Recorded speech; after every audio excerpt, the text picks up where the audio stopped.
Hello students, मैं स्वागत करता हूं आपका आज के इस वीडियो में।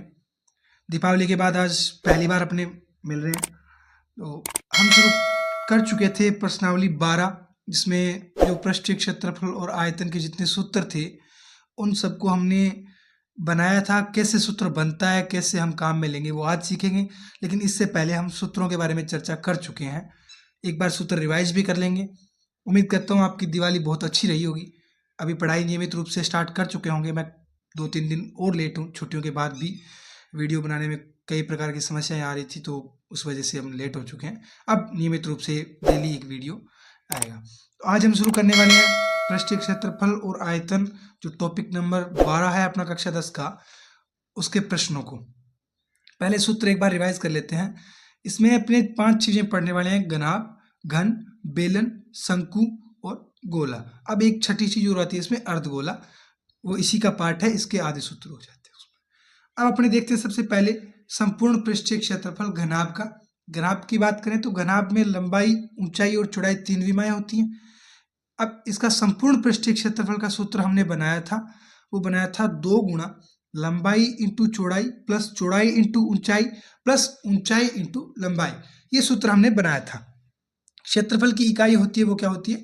वर्ग इकाई होती है। उसके बाद अपने घनाभ का वक्र पृष्ठीय क्षेत्रफल की बात करें तो उसमें छत और तला दो है वो लेफ्ट हो जाते हैं। यानी जब वक्र पृष्ठ की बात की जाए तो सिर्फ और सिर्फ चारों दीवारों का क्षेत्रफल ज्ञात किया जाता है। तो उसमें अपने पास क्या आएगा? 2 गुणा ऊंचाई, बार कॉमन ले लेंगे, और ब्रैकेट में आ जाएगा लंबाई प्लस चौड़ाई वर्ग इकाई। ये घनाभ का वक्र पृष्ठ क्षेत्रफल हो जाएगा। उसके बाद अपने बात करते हैं घनाभ के आयतन की।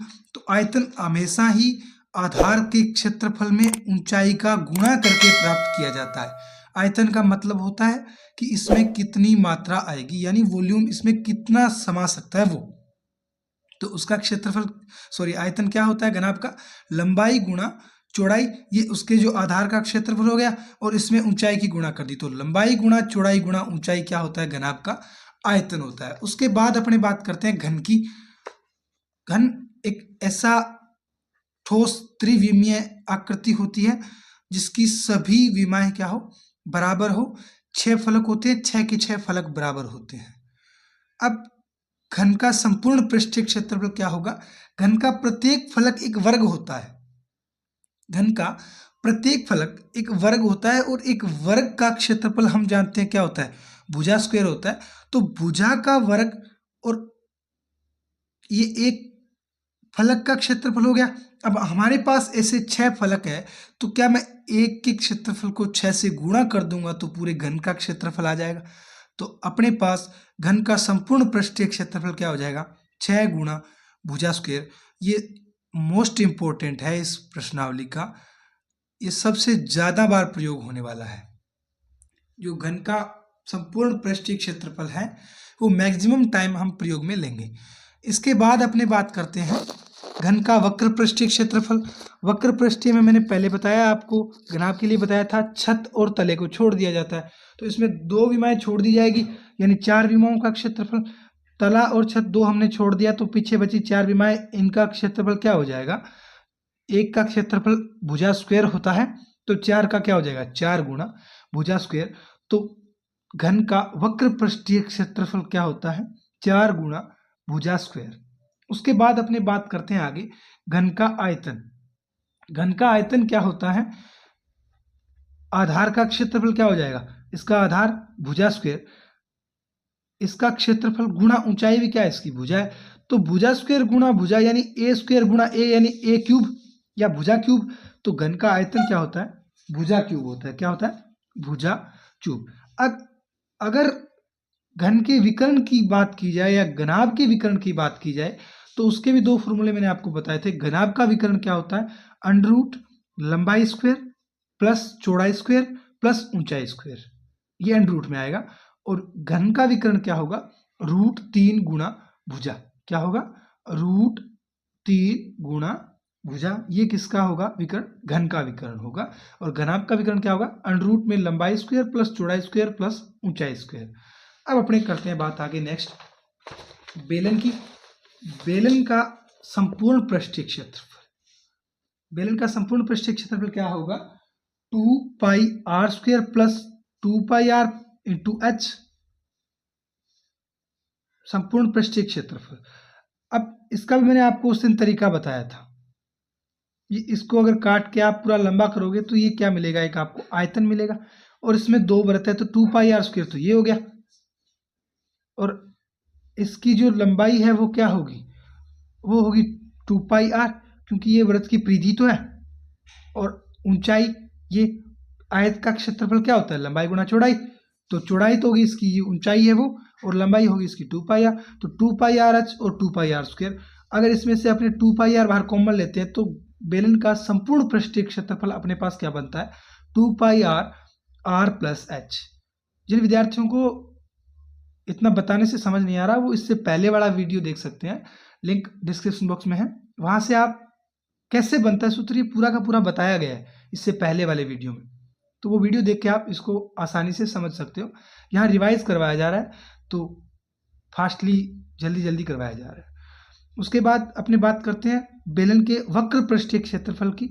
तो बेलन का वक्र पृष्ठीय क्षेत्रफल क्या होता है, 2πrh।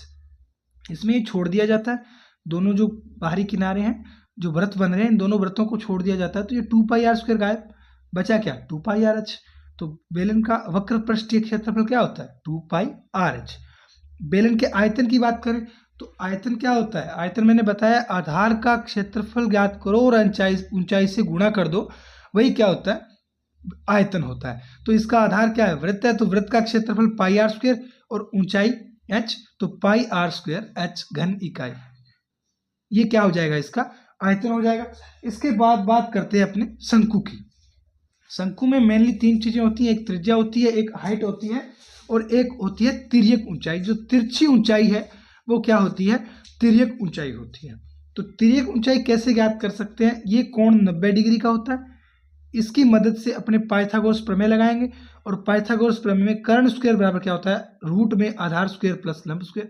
तो इन दोनों का वर्गों का योग करो और उसके ऊपर अंडरूट लगा दो, ये तिर्यक ऊंचाई आ जाएगी। अब बात करते हैं अपने जो शंकु है इसके वक्र पृष्ठीय क्षेत्रफल की, तो वो क्या होगा, πrl। अब इसको भी काट छाट के ये पूरा तरीका करने पे बहुत बड़ा हो जाता है, इसलिए इसको सीधा बताया गया आपको उस वीडियो में भी। तो वक्र पृष्ठीय क्षेत्रफल क्या होता है, πrl होता है, और संपूर्ण पृष्ठीय क्षेत्रफल क्या होता है, πr², ये भी लग जाएगा साथ में, प्लस πrl, क्योंकि ये इतना तो है ही वक्र, तो ये बाहरी किनारा है इसका, प्लस ये वर्त और जुड़ जाएगा, तो πr² और जुड़ जाएगा πrl में। अब πr बाहर कॉमन लेंगे, r प्लस है। उसके बाद अपनी बात करते हैं शंकु के आयतन की। शंकु का आयतन क्या होता है, 1/3 πr²h। ये लगभग बेलन का जो आयतन होता है इसका 1/3 होता है।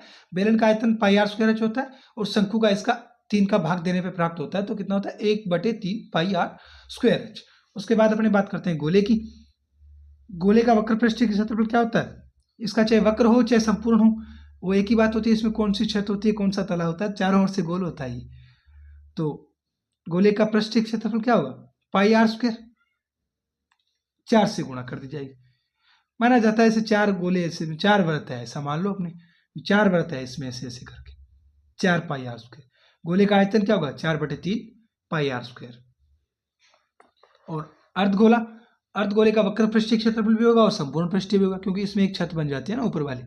तो इसका जो वक्र पृष्ठीय क्षेत्रफल है वो तो क्या हो जाएगा, इसका आधा हो जाएगा गोले का, वो हो जाएगा 2πr², और आयतन इसका हो जाएगा 2/3 πr², ये भी आधा हो जाएगा। लेकिन संपूर्ण पृष्ठीय क्षेत्रफल थोड़ा सा अटके है, वो कितना हो जाएगा, एक वृत्त का और जुड़ जाएगा इसमें, तो कितना हो जाएगा, 3πr²। ये अपना क्या था, टोटल जितने इसमें फॉर्मूले हमें काम में लेने हैं वो सब थे।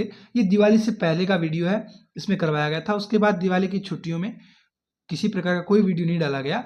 अभी आज से फिर से स्टार्ट हो रहे हैं। आज अपने शुरू करने वाले हैं प्रश्न संख्या 1 से आगे जितने भी 12.1 के प्रश्न है वो सब प्रश्न करने वाले हैं। एक एक प्रश्न को बिल्कुल अच्छे से हल किया जाएगा। इन सूत्रों वाला वीडियो इससे पहले वाला वीडियो है, लिंक डिस्क्रिप्शन बॉक्स में मिल जाएगी, आप वहां से वीडियो देख सकते हो। और जिस प्रकार का भी जैसा भी डाउट है वो आप अपना सोल्व कर सकते हो और वीडियो से एक एक सूत्र को समझ सकते हो। अब शुरू करते हैं अपने प्रश्न संख्या 1 से। प्रश्नावली 12, प्रश्न नंबर 1। प्रश्न नंबर 1 क्या है, प्रश्न नंबर 1 में कहा गया है 2 घनों जिनमें से प्रत्येक का आयतन कितना है, 64 सेंटीमीटर क्यूब है। घन है जिसका आयतन क्या है 64 सेंटीमीटर क्यूब है, और ऐसे दो घन है के संलग्न फलकों को मिलाकर एक ठोस बनाया जाता है। जैसे कोई दो घन है उनको मिला दिया जाता है पास पास और उससे एक ठोस बनाया जाता है, तो दो घन मिलने पे क्या बनता है, घनाभ बनता है। देखेंगे अपने डायग्राम बनाएंगे इस प्रश्नावली में, चाहे इससे पहले वाली 11वीं में चाहे 10वीं में, बिना डायग्राम बनाए, और 9वीं में भी बिना डायग्राम बनाए आपको एग्जाम में एक भी प्रश्न नहीं करना है। डायग्राम बना के ही आपको एग्जाम में प्रश्न करने हैं। पहले डायग्राम बनाओ, उसके बाद प्रश्न को हल करना है। तो क्या कहा इसने, दोनों घनों को मिला दिया जाता है, इससे प्राप्त घनाभ का पृष्ठीय क्षेत्रफल ज्ञात कीजिए। तो सबसे पहले अपने डायग्राम बनाते हैं, दो घन बनाते हैं, उन दोनों को मिला देते हैं। इस पे हमने प्रश्नावली के प्रश्न स्टार्ट कर रहे हैं आज। प्रश्नावली 12 है।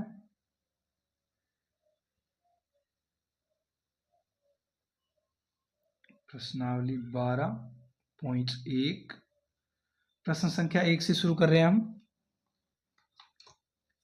प्रश्न नंबर 1 से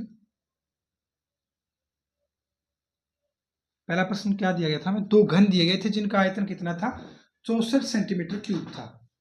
दोनों घनों का आयतन 64 सेंटीमीटर क्यूब है। तो पहले घन बना लेते हैं अपने, और दोनों को मिला के ही बना लेते हैं क्योंकि दोबारा डायग्राम नहीं बनाना पड़ेगा हमें।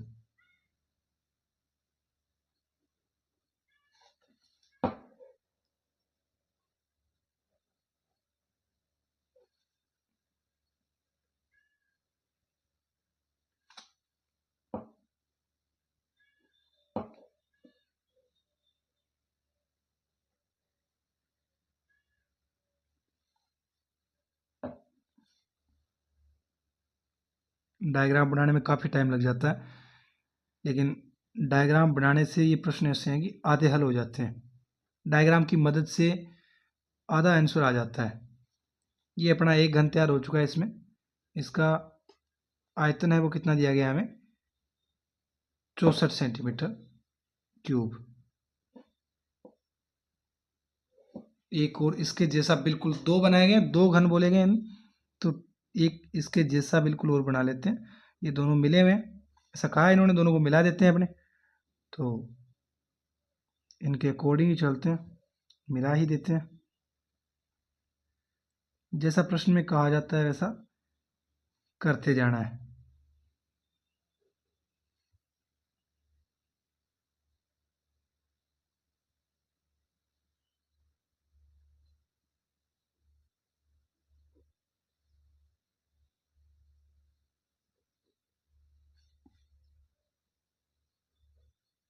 ये दोनों घन बन चुके हैं।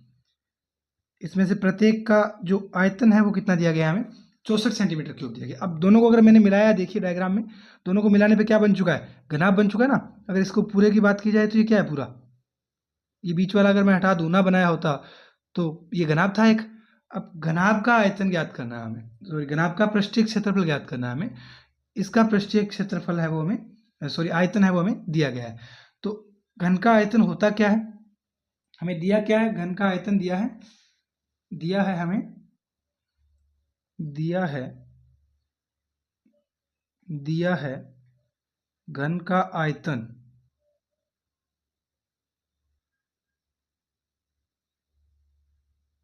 दिया कितना है, 64 सेंटीमीटर क्यूब दिया। और हम जानते हैं घन का आयतन होता कितना, भुजा क्यूब, यानी अपने भुजा मान लेते हैं कोई ए है, ये ए होगी, ये भी ए होगी, ये भी ए, और ये भी ए, ये भी ए, ये सब भुजाओं का मान कितना है, ए है। तो ए क्यूब, हम जानते हैं भी घन का आयतन है वो भुजा क्यूब होता है, तो ये ए क्यूब हो गया, बराबर कितना है 64। अब इधर से क्यूब हटाएंगे तो घनमूल करेंगे अपने, तो इधर ए बन जाएगा और इधर कितना बन जाएगा, 64 की पावर 1/3। 64 की पावर 1/3 का मान कितना होता है, 4। 64 का घनमूल कितना होता है, 4 होता है। तो ए का मान अपने पास कितना आ चुका है, 4 आ चुका है।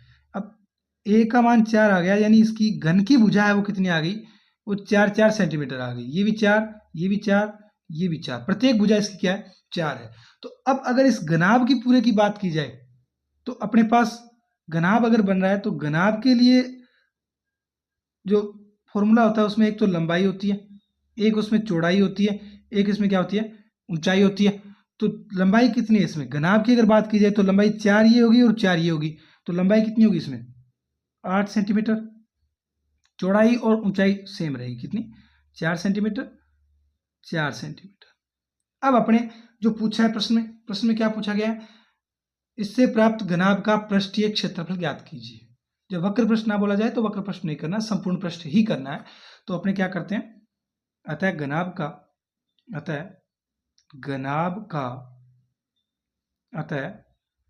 घनाभ का संपूर्ण पृष्ठीय क्षेत्रफल, या पृष्ठीय क्षेत्रफल लिख सकते हो, संपूर्ण पृष्ठीय क्षेत्रफल होता क्या है, घनाभ का संपूर्ण पृष्ठीय क्षेत्रफल क्या होता है, 2 बार होता है LB plus BH plus HL, ये होता है। इसमें मान रख देते हैं 2 गुणा L, 8 गुणा में कितना है B गुणा में 4 प्लस 4 गुणा 4 प्लस 4 गुणा 8, ये आ जाएगा 2, 8 चौके 32 प्लस 4 चौके 16 प्लस 8 चौके 32, 32 32 64 और 16, 16 5 80, यानी 2 गुणा 80 बराबर कितना हो जाएगा 160 वर्ग सेंटीमीटर। कितना हो जाएगा 160 वर्ग सेंटीमीटर क्या आ जाएगा, इस घनाभ का जो पृष्ठीय क्षेत्रफल है वो आ जाएगा। ये अपना क्या हो जाएगा, फाइनल आंसर हो जाएगा 160 वर्ग सेंटीमीटर। ये जो दो घनों को मिलाने पे बनने वाले घन का पृष्ठीय क्षेत्रफल है। अब अपने चलते हैं प्रश्न संख्या 2 की तरफ। प्रश्न नंबर 2 में क्या कहा गया है, कोई बर्तन एक खोखले अर्धगोले के आकार का है। कोई बर्तन है जो खोखले अर्धगोले के आकार का है, जिसके ऊपर एक खोखला बेलन अध्यारोपित है। एक बेलन रखा जाता है, खोखले जो कोई कटोरी टाइप होते हैं ना, उसके ऊपर जैसे मान लो अपने कोई बेलन रख दिया है। अर्धगोले का व्यास 14 सेंटीमीटर है। अर्धगोले का जो व्यास है वो कितना है, 14 सेंटीमीटर है, और इस वृत्तन की कुल लंबाई 13 सेंटीमीटर है। इस वृत्तन का आंतरिक पृष्ठीय क्षेत्रफल ज्ञात कीजिए। अब हमें क्या कहा गया है, इसने पहले सबसे पहले जो बोला गया है उसके अकॉर्डिंग अपने एक डायग्राम बनाते हैं। प्रश्न नंबर 2 है, कहा है कोई बर्तन एक खोखले अर्धगोले के आकार का है। तो सबसे पहले एक अर्धगोला बनाओ,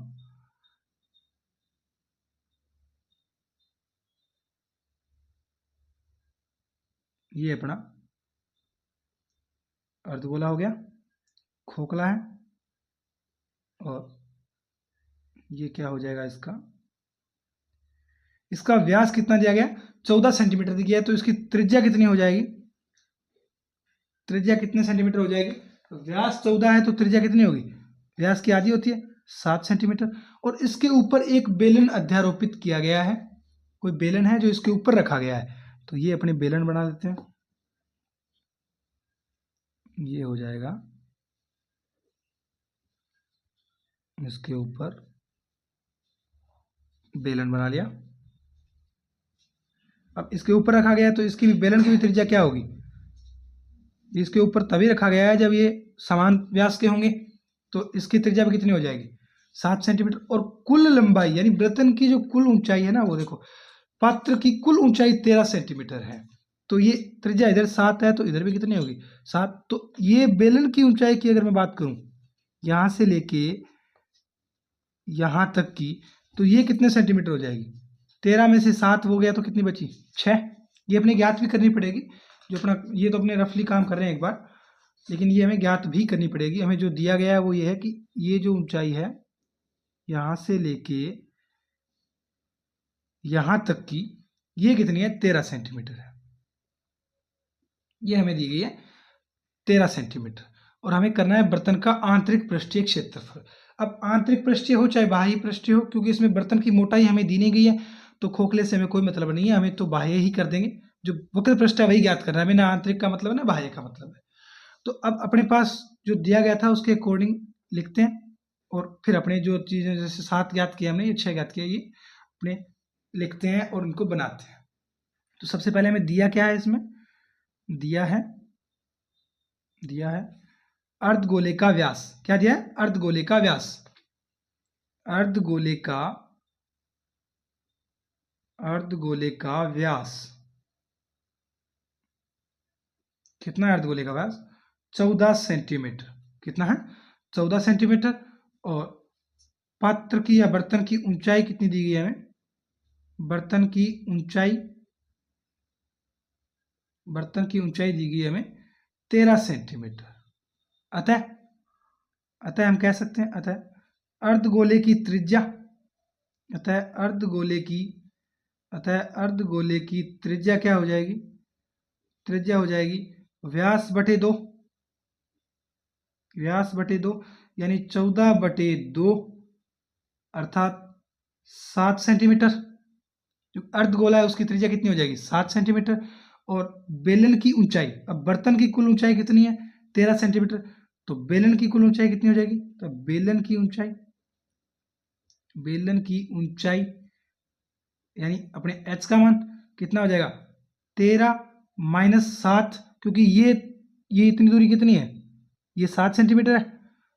ये डायग्राम में बिल्कुल रियल जैसा नहीं लग रहा, ये बनाने में थोड़ी सी अपने क्यों पेज पे बनाते हैं इतना कंफर्म नहीं बनाते, लग नहीं रहा, लेकिन ये 7 सेंटीमीटर और ये पीछे कितनी बचेगी? 13 में से 7 जाएगी तो यानी 13 माइनस 7, तो ऊंचाई कितनी आ रही है बेलन की? 6 सेंटीमीटर। कितनी आ रही है? 6 सेंटीमीटर। अब हमसे कहा गया कि बर्तन का कुल पृष्ठीय क्षेत्रफल ज्ञात कीजिए। पूरे बर्तन का करना है, तो हमें ये बर्तन, अब गोला, इसमें जो अर्धगोला है और ये बेलन दोनों जुड़े हुए हैं, तो हमें करना क्या होगा? बर्तन का अतः बर्तन का पृष्ठीय क्षेत्रफल क्या हो जाएगा? पृष्ठीय क्षेत्रफल हो जाएगा बेलन का पृष्ठीय क्षेत्रफल प्लस अर्धगोले का पृष्ठीय क्षेत्रफल, प्लस क्या हो जाएगा? अर्धगोले का पृष्ठीय क्षेत्रफल, अर्धगोले का पृष्ठीय क्षेत्रफल। अब बेलन का पृष्ठीय क्षेत्रफल क्या होता है? बेलन का पृष्ठीय क्षेत्रफल क्या होता है? 2 पाई आर एच प्लस अर्धगोले का। अब इसमें संपूर्ण पृष्ठीय क्षेत्रफल नहीं लेंगे हम। क्यों नहीं लेंगे? क्योंकि ये इसमें आ चुका है, बेलन वाले में, ये बेलन वाले में आ चुका है। हमें चाहिए सिर्फ बेलन का वक्र पृष्ठ, ये वाला, तो वो कितना होता है? 2 पाई आर स्क्वायर। क्या होता है?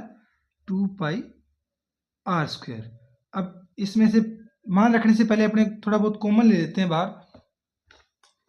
मान रखने से पहले थोड़ा बहुत ये दिख नहीं रहा, ये रहा 2 pi r H plus 2 pi r square. ये इसमें से अपने 2 पाई आर कॉमन आ रहा है, वो बाहर कॉमन ले लेते हैं ताकि आसान होगी कैलकुलेशन। तो 2 पाई आर बाहर कॉमन ले लिया हमने, 2 पाई आर, अंदर बचेगा एच प्लस आर। अब टोटल मान रख देते हैं अपने, 2 गुणा पाई का मान 22/7 लेना है जब तक अन्यथा ना कहा जाए। आर का मान 7, एच का मान 6 प्लस आर का मान 7। 7 से 7 कट जाएगा, 22 दूए 44 गुणा 6 और 7 13। अब इसको गुणा कर देते हैं अपने सीधा, 13 चौके 52, 13 चौके 52, 2 ऐसा लगी 5, 13 चौके 52 और 5 57, 572 वर्ग सेंटीमीटर क्या आ जाएगा? बर्तन का टोटल जो पृष्ठीय क्षेत्रफल है वो आ जाएगा। बर्तन का पृष्ठीय क्षेत्रफल कितना होगा? 572 वर्ग सेंटीमीटर। क्या हो जाएगा? 572 वर्ग सेंटीमीटर। अब अपने तीसरा प्रश्न इससे नेक्स्ट वीडियो में करेंगे, क्योंकि वीडियो काफ़ी बड़ा हो चुका है, 24-25 मिनट का हो चुका है। आज 2 ही प्रश्न हो पाए क्योंकि हमने पहले वाला जो है वो रिवीजन किया था। अब इससे नेक्स्ट अगले वीडियो में अपने 4-5 प्रश्न करेंगे एक वीडियो में। तो मिलते हैं नेक्स्ट वीडियो में। जय हिंद, जय भारत। आप ज़्यादा से ज़्यादा चैनल को शेयर कीजिए ताकि आपके जो सहपाठी हैं वो जुड़ सके। अब नियमित रूप से इस पर वीडियो आने वाले हैं। कक्षा 10 का एग्जाम टाइम है वो नज़दीक आ चुका है। अभी अर्धवार्षिक आपकी होने वाली है, तो अर्धवार्षिक से रिलेटेड इंपॉर्टेंट जो प्रश्न है वो भी हल करवाए जाएंगे, वो आपको बताए जाएंगे। तो ज़्यादा से ज़्यादा अपने जो भी फ्रेंड लोग हैं उनको जोड़िए ताकि हमें भी मोटिवेशन मिलता रहे, हम भी और ज़्यादा मेहनत करने की सोच सकें। तो मिलते हैं नेक्स्ट वीडियो में। धन्यवाद।